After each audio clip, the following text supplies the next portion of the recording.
नमस्कार दोस्तों, back to our channel friends. मैं आपका अपने चैनल स्टॉक्स फॉर लाइफ पे बहुत स्वागत करता हूँ। Welcome to STFL family.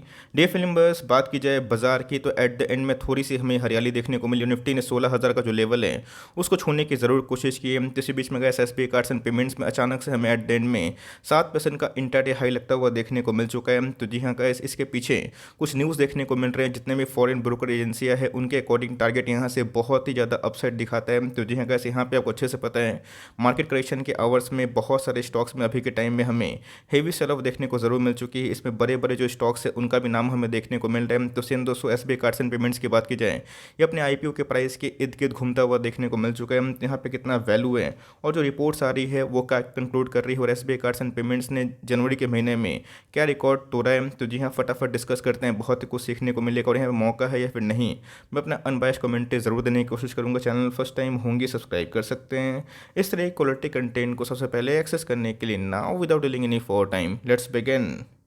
SBI cards and payments की बात की जाए तो जी हाँ गाइस, क्रेडिट कार्ड का आपको अच्छे से पता है कि जो बूम आने वाले कल में होने वाला है, ये अपने आप में ही मुझे लगता है कि अच्छा खासा हो सकता है। बहुत लोग UPI पेमेंट से कंफ्यूज होते हैं, उनको लगता है कि इसका डायरेक्ट कंपटीशन है। इसका दोस्तों मुझे ऐसा कोई आंसर दिखाई नहीं पड़ता, बिकॉज UPI का जो कॉन्सेप्ट है वो पूरा अलग है। UPI को क्रेडिट नहीं देती है, इस बात को ध्यान रखिएगा। तो इसी बीच में जो आंकड़े हमारे सामने आते हैं वो बहुत ही महत्वपूर्ण हमें देखने को ज़रूर मिल जाते हैं। बिकॉज अगर आप देखें तो आज हमें 777 के आसपास क्लोजिंग देखने को ज़रूर मिल चुकी है। अचानक से गए शूट अप जो प्राइस में हुआ है उसके पीछे एक बहुत बड़ी वजह सामने आ चुकी है। अगर आप देखें जनवरी के महीने से इसमें 16-17% के आसपास फॉल देखने को मिल चुका है। तो जी हाँ गाइस, ये अपने आप में ही बहुत ही कॉमन सी बात है। बिकॉज निफ्टी में अभी के टाइम में अपने ऑल टाइम हाई से 2500-3000 पॉइंट के आसपास करेक्शन हो चुकी है। HDFC बैंक की बात की जाए, नंबर बहुत ही आउटस्टैंडिंग थे।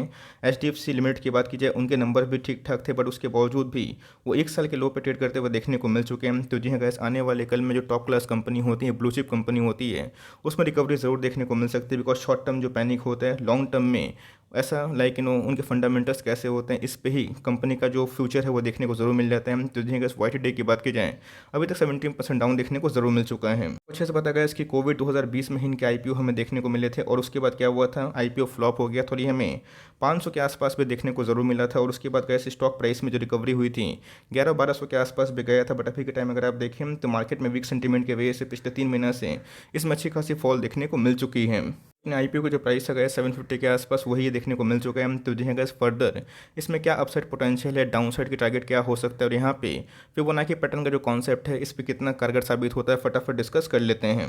सबसे पहले अगर आप देखें तो जी हाँ मॉर्गन स्टैनली की बात की जाए, टॉप क्लास ब्रोकर एजेंसी हमें देखने को मिलती है। सिर्फ ऐसा नहीं कि टारगेट देख के ही आपको निवेश कर देना है, देखना बनता है टारगेट के पीछे जो रैशनल है, कमेंट्री है, क्या देखने को मिलती है। बिकॉज इसके पहले भी बहुत सारे ब्रोकर एजेंसी का टारगेट क्या था, वो मीट कभी कभी होता है, कभी नहीं भी होता है। तो मॉर्गन स्टैनली की बात की जाए, जो ग्लोबल ब्रोकरेज हाउसेस हमें देखने को मिलते हैं, उन्होंने मेंटेन कर दिया है बाई कॉल ऑफ कोर्स किस पे, SBI cards and payment services पे। अगर आप देखें तो 1225 के आसपास टारगेट बताया जा रहा है। अपसाइड की बात की जाए तो जी हाँ 67% के आसपास पोटेंशियल दिखाई पड़ रहा है। तो जी हाँ मुझे लगता है कि आने वाले कल में अगर निफ्टी में जो गिरावट हो रही है, अगर उसमें रिकवरी होती है और इनके जो अर्निंग पोटेंशियल हैं वो कंटिन्यू होते हैं, तो मुझे लगता है कि आने वाले कल में आराम से ईजिली 1000, 1100-1200 के आसपास टारगेट अचीव हो सकता है। बट यस, उसके लिए गैस आपको थोड़ी सी पेशेंस की आवश्यकता हो सकती है। तो जी फॉरवर्ड 1 ईयर की बात की जाए, इस लार्ज कैप स्टॉक को लेके मॉर्गन स्टैनली की बात की जाए, अभी के टाइम में हमें काफ़ी बुलिश देखने को ज़रूर मिल चुके हैं। क्या है कुछ ऐसे पता गया कि अभी के टाइम में ऐसे बहुत कम इंडियंस हैं जो क्रेडिट कार्ड को ठीक से यूज़ करना जानते हैं। अगर आप सही से यूज़ करते हैं तो क्रेडिट कार्ड आप आराम से यूज़ कर लेंगे, लेकिन दोस्तों अगर आप ठीक से यूज़ नहीं करते हैं तो आपको पता है कि इन लोग का जो फीस होता है इसी की वजह से अच्छा खासा पैसा कमाते हैं। हाल फिलहाल में ही RBI ने एक सर्कुलर नोटिस जारी किया था, जहाँ पे जितने भी ट्रांजेक्शन होते हैं उसको अफोर्डेबल बनाने के लिए थोड़ा सा कम जो टैक्स लगे या फिर कम चार्जेस लगे, इसको लेके RBI ने एक कड़ा रुख अपनाया था। बट उसको लेके कोई भी क्लैरिटी अभी तक देखने को नहीं मिल चुकी है। बट जो इंडस्ट्री है उनकी ग्रोथ हमें क्या निकल के आती है बहुत ही महत्वपूर्ण है। तो जी हाँ इंडस्ट्री की बात की जाए, Y-on-Y की बात की जाए, 35% के आसपास हमें ग्रोथ देखने को मिल रही है। ऑल दो मंथ ऑन मंथ की बात की जाए 6.5% के आसपास हमें डिक्लाइन देखने को मिल रहा है। रीज़न क्या है, आपको पता है कि ओमिक्रॉन वायरस की वजह से अच्छी खासी क्रेडिट कार्ड कंजम्पशन में डिक्लाइन देखने को मिली थी। बट आने वाले कल में गैस इसमें हमें एक अच्छी खासी रिकवरी देखने के चांसेस मिल सकते हैं। बिकॉज इसके पहले भी क्रेडिट कार्ड इन बिजनेस में काफ़ी डेंट लगा था, बट उसके बाद जैसे ही कोविड का जो प्रकोप था वो कम हुआ, धीरे धीरे कार्ड बिजनेस में अच्छी खासी रिकवरी देखने को ज़रूर मिल चुकी है।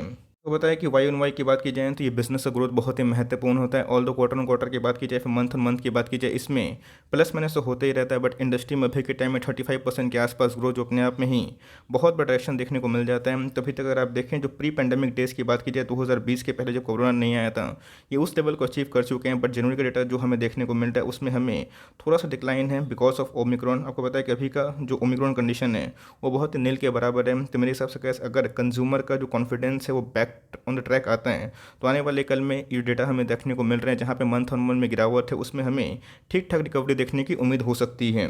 बात की जाए एच बैंक की, तो जी हाँ गैस, एच बैंक पे आपको बताया कि क्रेडिट कार्ड में बहुत ही दिग्गज कंपनी है, जहाँ पे वो क्रेडिट कार्ड इशू करती है, उनका हमें 8% मंथ ऑन मंथ फॉल होता हुआ देखने को मिल रहा है। और उस रिस्पेक्ट से अगर आप जज करें तो अभी के टाइम में गैस S B I cards and payments ने उससे अच्छा परफॉर्म जरूर करके दिखाया है। इससे गैस कि कहाँ पे एच बैंक की बात की जाए, उनका 8% मंथ ऑन मंथ फॉल तो हमें देखने को मिल रहा है। बट इधर पर अगर आप देखें S B I cards and payments की, उसमें हमें लेसर फॉल देखने को मिल रही है, ऑलमोस्ट 5.5% के आसपास आप कंसिडर कर सकते हैं। तो जी हाँ गैस, ये अपने आप में ही बहुत ही पॉजिटिव साइन है एसबीआई के आर्म के लिए, बिकॉज आपको पता है कि इनकी जो पेरेंट कंपनी है वो एसबीआई हमें देखने को ज़रूर मिल जाती है। तो जी हाँ, सबसे पहला पॉइंट की जो रिकवरी रेट हो रही है ऑफकोर्स इंडस्ट्री के लिए काफ़ी पॉजिटिव हमें देखने को मिल रही है। दूसरा, एचडीएफसी बैंक ने जो इस क्वार्टर में, इस मंथ में जो नंबर पोस्ट किए थे उसमें 8% के आसपास डिक्लाइन है, बट एसबीआई में ऑलमोस्ट 5.5% के आसपास डिक्लाइन। और तीसरे की बात की जाए तो मॉर्गन स्टैनली ने इधर पे अभी के टाइम में ओवरवेट कर दिया। और टारगेट की बात की जाए 67% के आसपास बताया जा रहा है, जो मेरे हिसाब से कैसे आने वाले कल में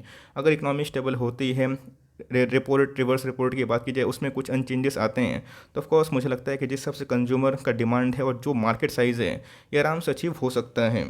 सिर्फ न्यूज़ देख के भागने की ज़रूरत नहीं है, हमें देखना है कि कंपनी के फंडामेंटल्स कैसे हैं, आने वाले कल में रिकवर हो सकता है या फिर नहीं। मार्केट कैप अगर आप ध्यान दें तो जी हाँ का 73,000 करोड़ की एक दिग्गज ब्लू चिप कंपनी हमें देखने को मिलती है। ऑल टाइम हाई से अभी के टाइम में मेजरली करेक्शन ये कंपनी दिखा चुकी है। जो प्राइस ट्रेंडिंग पर 90 के आसपास, अभी के टाइम में हमें 60 के आसपास देखने को ज़रूर मिल जाता है। स्टिल हाइयर है, बट मेरे हिसाब से इस क्रेडिट कार्ड में अभी के टाइम में एक्सचेंजेस पे सिर्फ यही लिस्टेड कंपनी हमें देखने को मिलती है। आरओई की बात की जाए 17% के आसपास है, आरओसी की बात की जाए 10% के आसपास है। कंपनी के फेस वैल्यू की बात की जाए 10 दिखाई ज़रूर पड़ता है। इसका मतलब होना चाहिए कंपनी के सेल्स की, कंपनी के ग्रोथ की, कि आने वाले कल में कंपनी किस रफ्तार से सेल्स और ग्रोथ को एक्सेलेरेट कर सकती है, बिकॉज कंपनी का भविष्य उसी पे ज़रूर टिका हुआ रहता है। इसकी बात की जाए 17, 18, 19, 20, 21 की बात की जाए तब कोर्स कैसे उसमें हमें अच्छी खासी वृद्धि देखने को मिल रही। 2020 और 21 की बात की जाए तब कोर्स उसमें हमें थोड़ी सी जम थी, बट ध्यान रखिएगा यहाँ पे ग्लोबल लॉकडाउन था, जिसकी वजह से बहुत सारे बैंक एनबीएफसी के नंबर्स फ्लैट ही हमें देखने को मिल रहा था। बट उसके पहले अगर आप देखें तो 3,500 करोड़ का जो रेवेन्यू था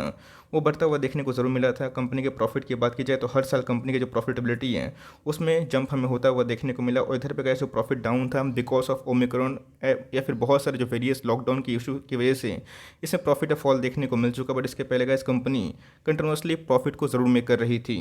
जब प्रोमोटर होल्डिंग की तो बहुत ही महत्वपूर्ण है यहाँ पे गाइस, कुछ नोटिस करने वाली बात है, बिकॉज एफआईएस की बात की जाए, डीआईएस की बात की जाए, उनका स्टेक यहाँ पे हेवीली बढ़ता हुआ देखने को मिला। ऑल्दो आपको पता है कि एफआईएस ने जो सेल ऑफ किया है ऑफकोर्स उसके वजह से थोड़ी डिक्लाइन देखने को जरूर मिली है। बट प्रोमोटर की बात की जाए उन्होंने अपने स्टेक को थोड़ा सा स्लाइटर बढ़ाया है। बात की जाए एफआईएस की तो उनका स्टेक हमें 3% के आसपास ड्रॉप डाउन होता हुआ देखने को मिला। बट इधर पे गाइस अगर आप देखें डीआईएस ने अपने स्टेक को 11.5-12% के आसपास कर लिया। पब्लिक होल्डिंग की बात की जाए वो भी हमें स्लाइटर बढ़ते हुए देखने को मिल रही है। बट मुझे इससे पता है इसका जो पब्लिक होल्डिंग था गाइस 22% के आसपास, और पब्लिक ने अच्छा खासा माल बिकवाली करा है। और बात की जाए जो बड़े पार्टीज हैं एफआईएस और डीआईएस, उन्होंने ही माल को एक्मुलेशन किया है। तो जी हाँ, होल्डिंग पैटर्न पर अगर आप ध्यान दें, मेजोरिटी जो ऑफ द स्टेक हमें देखने को मिलते हैं ये बड़े पार्टी के पास ही देखने को ज़रूर मिल जाते हैं।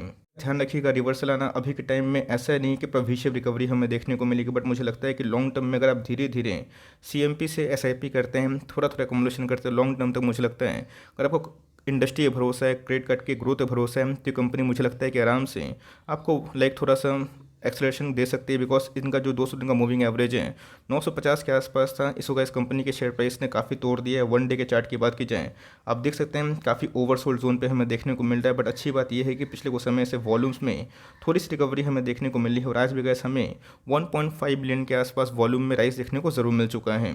मन की चार्ट की बात की जाए तो जी हाँ गाइस, कोविड पैंडेमिक के बाद आपको अच्छे से पता है कि इसमें हमें एक अच्छी रिकवरी देखने को मिली थी और उसके बाद साइडवेज के बाद गिरावट हमें देखने को मिली और पिछले 3-4 महीने से जो मार्केट में वीक सेंटीमेंट है इसमें गाइस अच्छा खासा लाइक टूट चुका है। बट मेरे हिसाब से जो प्राइस है वो बहुत ही अट्रैक्टिव है। इसके पहले गाइस ये 720 के आसपास 750 के नीचे आया भी था। तो मेरे हिसाब से अगर आप लॉन्ग टर्म निवेश करते हैं ये सोच के कि मुझे क्रिएट करके बिजनेस में अच्छा लगता है, इंटरेस्ट है, तो आप चाहें तो CMP से उठा सकते हैं। बहुत लोगों ने 900-950 के आसपास लिया है। तो मुझे लगता है कि अगर 700 के आसपास आता है या फिर 720 के आसपास आता है तो ही थोड़ी थोड़ी एवरेजिंग करें और ओवर एलोकेशन बिल्कुल भी कोई स्टॉक में ना करें। बट ये आपके पास है, लॉस में ना बेचें, टाइम दीजिएगा। कंपनी अच्छी है, ग्रोथ दिखा रही है और इंडस्ट्री में आने वाले कल में ग्रोथ है। बहुत लोग पूछे भी कि सर BNPL की बात की जाए, बाई नाउ पे लेटर, ये कितना इम्पैक्ट डाल सकता है। मुझे लगता है ऑफकोर्स शॉर्ट टर्म में कुछ भी पेन पॉसिबल है, बट लॉन्ग टर्म मुझे लगता है क्रेडिट कार्ड का जो ग्रोथ है वो आने वाले कल में जितने भी छोटे बच्चे हैं, जितने भी टीनेजर्स हैं, उसका यूज़ ज़रूर करते हुए देखने को मिल रहे हैं। बिकॉज क्रेडिट कार्ड की बात की जाए तो इनका बिजनेस में जो पेनिट्रेशन है वो बहुत ही मजबूत है। तो जी हाँ गाइस, इसी वजह से आज हमें इसमें अच्छी खासी उछाल देखने को मिली है। तो लॉस मत बेचिए। आप चाहें तो CMP से थोड़ा थोड़ा उठा सकते हैं और 750 के नीचे मुझे लगता है कि इसमें आराम से काफ़ी वैल्यू आ सकती है। होप मेरा एफर्ट आपको अच्छा लगा। वीडियो सही लगे तो एक लाइक कर दीजिएगा। चैनल फर्स्ट टाइम होंगे तो याद से सब्सक्राइब करना भूलिएगा। फर्दर कोई डाउट है उसको ड्रॉप कर सकते हैं। कुछ रिव्यू चाहिए उसका भी नाम ड्रॉप करना भूलिएगा। I would love to make a video on your demand. Guys मिलते हैं जल्दी ही, तब तक के लिए bye. Thanks for listening friends, God bless you all.